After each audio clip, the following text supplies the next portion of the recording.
Hi.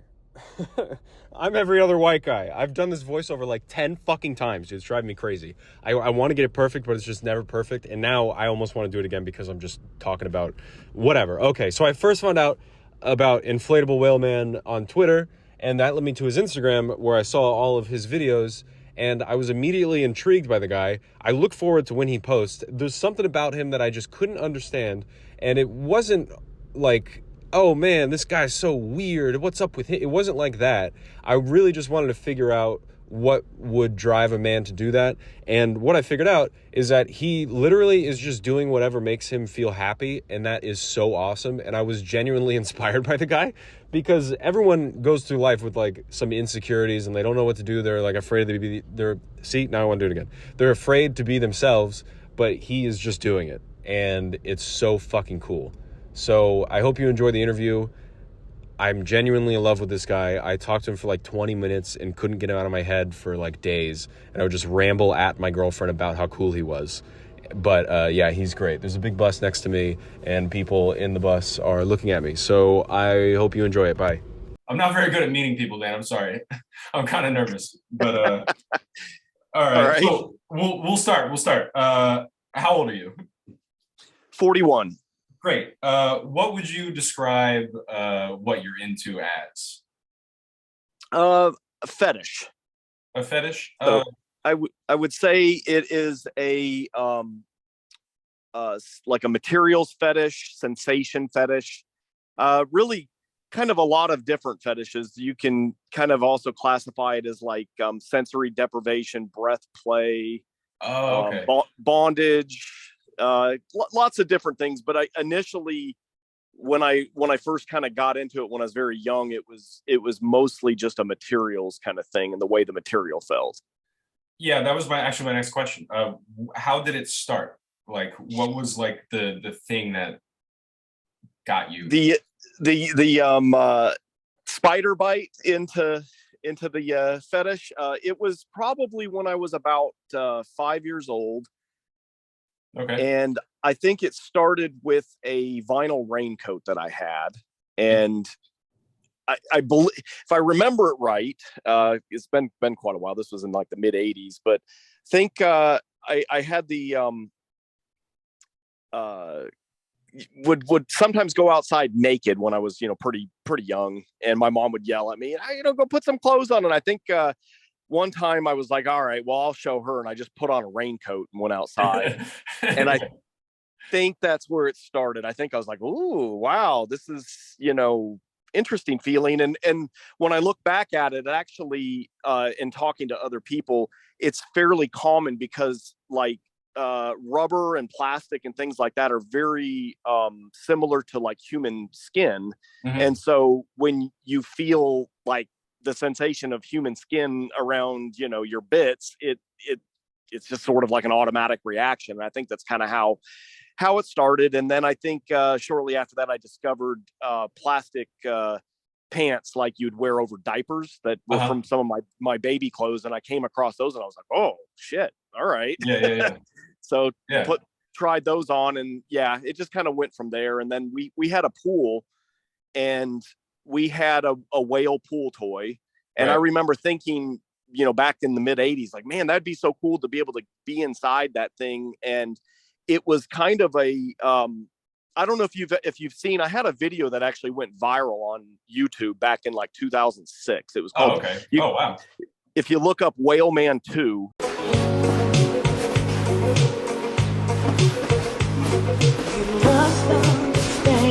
it I think it's a little over 500,000 views, or it's close to 500,000 Oh, views, and it ended up on Attack of the Show, MTV's Ridiculous, and oh Tosh.0. shit. So Yeah. I basically made this whale suit when I was about 20 years old. Uh-huh. And then this was an idea that I had back in the 80s. I was like, it'd be really cool to go inside one of those things. And in the mid 90s, I tried to make this whale suit, and I was probably 13 and just got frustrated and gave up. I tried to install a zipper on it and just didn't have the patience. But then Right. when I was about 20, I was like, you know what? I think I have a shortcut. I don't have to put a zipper on this thing. I can I can just lop the nose off and I can basically crawl inside of it like it's a sleeping bag.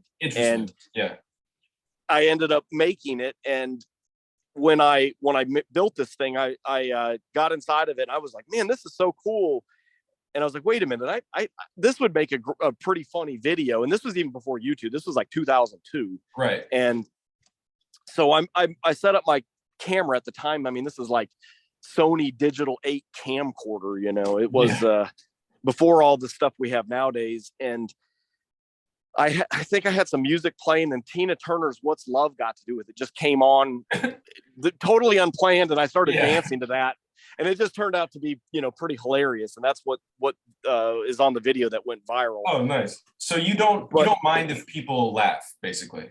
No, not at all. I think it's hilarious. I mean, you know, I own it. It's goofy. I'm a weirdo. I definitely, you know, own that title. But you know, the way I look at it is like, why try to be normal? I mean, if you find stuff that makes you happy and it's fun, who cares, you know? Yeah, no, that's a great realization in life. Honestly, just be unabashedly yourself. Honestly, yes. I came to that realization in high school when I watched everybody else, you know, trying to fit in, and, you know, I didn't. I was like, forget it. I'm just going to be friends with who I want to. I'd hang out with who I want to, do what I want to, dress how I want to. And I've kind of been that way ever since. So. Yeah, well, there you go. That's good. Oh, actually, transition's good. You said that you host like kink parties and stuff like that. This is a two-parter with what exactly goes into that, and also how does it feel to be with other people that understand and don't like judge what you're doing, and actually you can like fully be yourself around like a group of people? Oh, it's great. And really it kind of has evolved over time. You know, I used to keep this stuff pretty down low, and I remember when I met my now wife, we've been together about 20 years, and when we first met, she was like, man, tell me something you've never told anybody. And I'm like, are you sure? You know? and I told her, and she was quiet for about 30 seconds. And I was like, oh God, I shouldn't have said that. And then she's like, no, I want to try it. And anyway, so it's honestly been probably what has kept us together this whole time, is we've had stuff to explore together. It's been a whole, you know, it started off with material stuff, but it's gone into like every other type of kink and just exploring, you know, all this stuff. I kind of feel sad for people that are just vanilla, because it's like, man, there's a whole lot more to it than just like, you know, not that sex is bad. That's what, you know, that's one flavor of it, just, you know, regular vanilla sex, but there's a lot of other things, and it can keep it interesting if you go off and explore all these other things. And we've slowly gotten more involved, and within the last 3 years, we got, you know, involved in the local community and found that there was an organization. And then during the pandemic, actually, the people who started it stepped down, and my wife was like, I can't lose all my kinky friends, so I'm gonna step up and offer to take over. So luckily we did it along with 2 other people. So we've kind of went from 2 people running this local group to now we have 5. Oh, that's great. It's great, honestly. Do you guys swing? What's that? Do you guys swing? We don't. There's definitely a lot of overlap with people that are swingers. We get a lot of people that come into our group that are into that, and that's okay too. It's not really our style, but there's a lot of similarities, because you may play with other people, but it's kind of a different vibe than the swingers. A lot of times swingers don't have a lot of rules. It's more a little fast and loose, whereas with the kink community, there's definitely a lot more, like, you negotiate things, you don't veer away from what you've negotiated. You know, it's very structured, and it's actually makes it a lot more safe, and everybody's on the same page. People ideally don't get taken advantage of. You know, consent's very important. Okay, good. So it's just you try to do it as like diplomatic as possible, make sure everyone's comfortable, no overstepping, nothing like that. Just people coming together that like the same version of something, and then creating like a based off that. Okay. Yeah, and you know, and it's really not necessarily one flavor of kink. It's, basically just lots of different things. You might have some people that are littles that are into being, you know, like a kid with drawing and things like that. And then you got people that are into impact and with like whips and floggers. And then you've got people that are, you know, maybe even into things like needle play, you know, not my thing. And but Interesting. the thing, what's that? Oh, I said interesting. That would hurt me personally. I would be pretty afraid of that.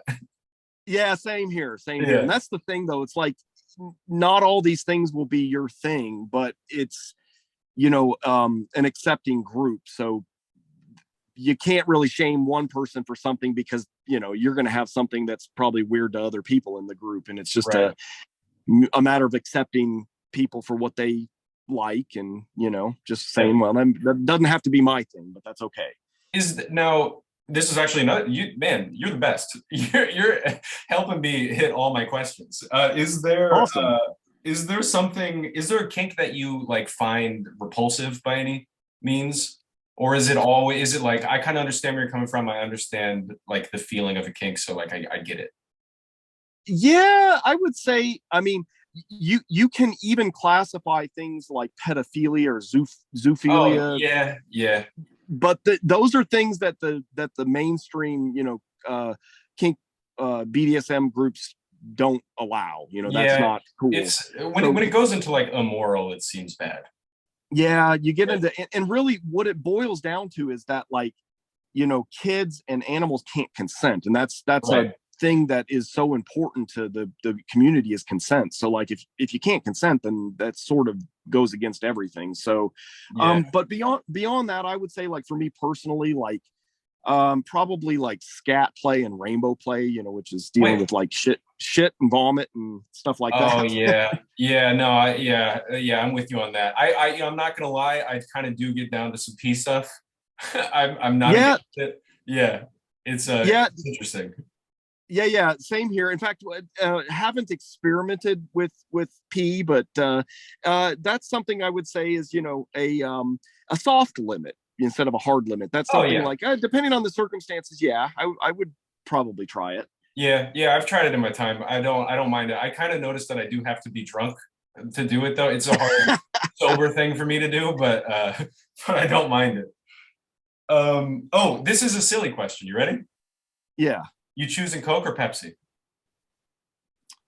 Coke. Okay, good. Moving on. I saw a video, or it may have been a picture of you being like vacuum sealed into something. That to me is horrifying. I would lose it. Like, I don't know if I would be like, probably claustrophobia, something like that. But when you do something like that, and correct me if I'm wrong, you are into that, right? Yes. Okay.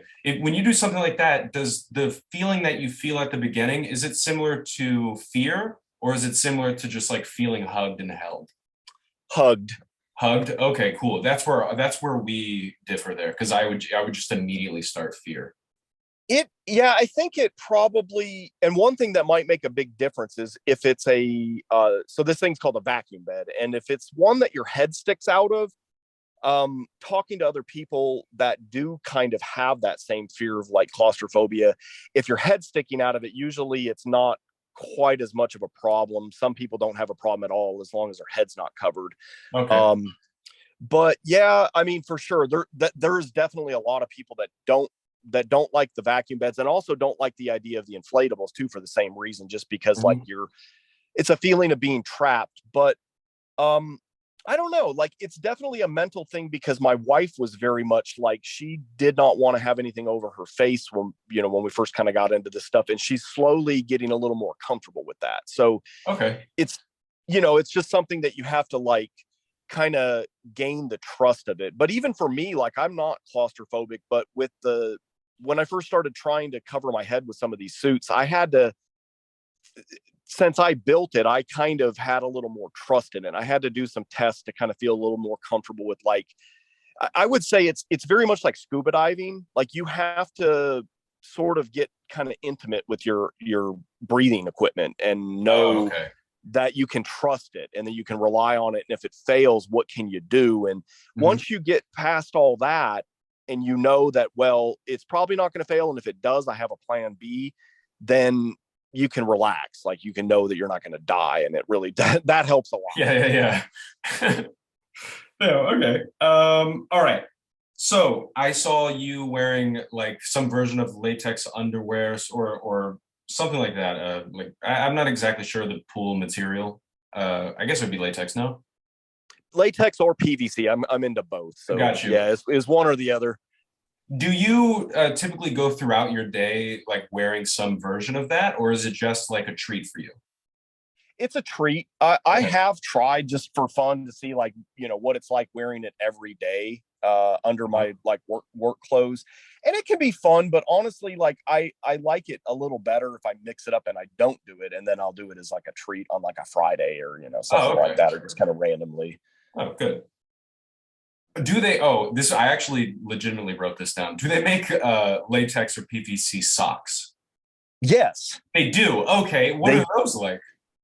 So in fact, they're actually kind of a nice accessory when you wear latex, because when you wear either PVC or latex, you do sweat some. I mean, unless you don't move at all and you just lay there. I mean, you can go without sweating. But if you're going to be up and moving, you're going to sweat.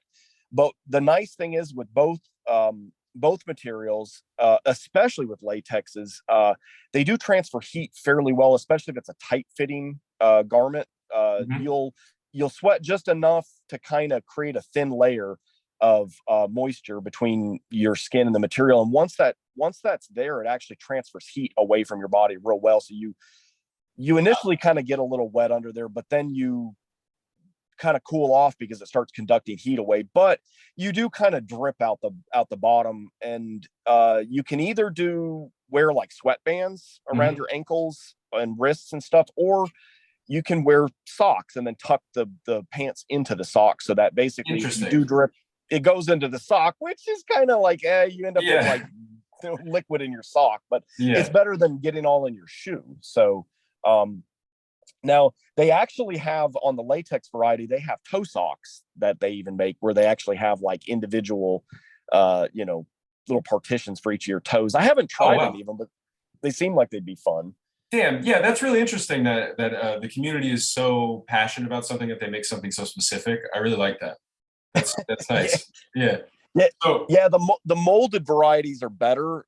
You can get some latex stuff that's actually molded without seams, and the socks are kind of one that you typically will find like that. Whereas things like pants and shirts and stuff are made out of sheet latex that's glued together so that it'll have seams and stuff. So. Oh, sick. Okay, so I have 2 more questions, and then we're good to go. The first question, the last one is a stupid one again, but the first question is, once you started kind of wearing like full bodysuits and stuff like that, did you notice like a weight loss from the amount of sweating that you were doing? Like, is it similar to working out for you in a way? I know that might be a silly question. Yeah, no, for sure. It's kind of complicated because yes, you can lose weight, but it's water weight. So, but you can actually end up losing weight because you elevate temperature. In fact, that's a big fad now. People do like this like hot yoga and stuff, or like working out in a hot environment. Well, it's kind of the same thing. You're doing exercise in elevated temperature. So there's a little bit of that, but most of it is definitely like water weight. And if you do it right, you don't lose weight, because what you do lose in sweating, which is a lot. Sometimes I'll go dump one of those suits out and it might honestly be like half a liter of sweat in there. Oh my. And that's if you're in it for like maybe an hour or two. But what you really need to do is you need to replenish yourself. Otherwise you're going to be dehydrated. So you can lose weight, but ideally no. You want to probably drink that same amount back. Got you. Like Gatorade or something. Just make it healthy. Yep. Yeah. Okay, final question. Are you ready? Sure. Okay, what's your favorite movie? Oh God. I know. I told you. Man, I don't know. That's a tough one. There's lots. I guess I could pick one and say The Incredibles. Hey, not a bad movie. Is it anything with the suits? That's probably one of the reason. And actually, my wife and I both have matching Incredibles latex suits that we had custom made, and we'll sometimes go to Dragon Con and things like that wearing them.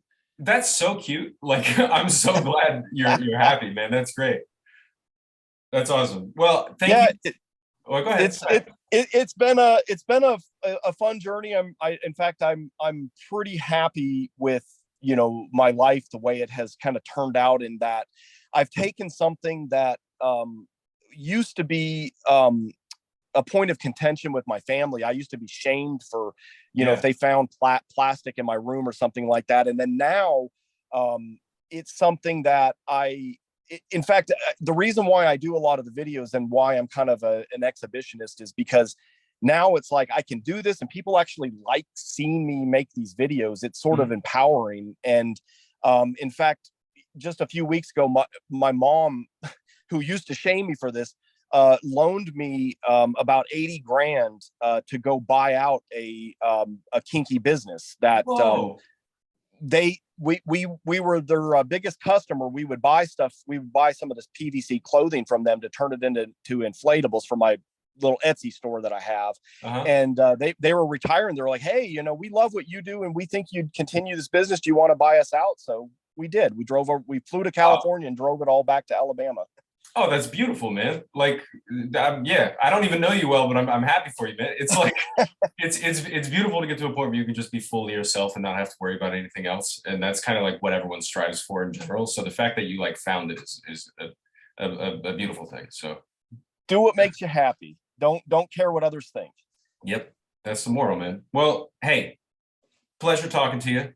I really like you as a guy. I think you're great. And thank you for doing this. Yeah, no problem. Cool. I'll see you on the internet. All right. All right. Bye.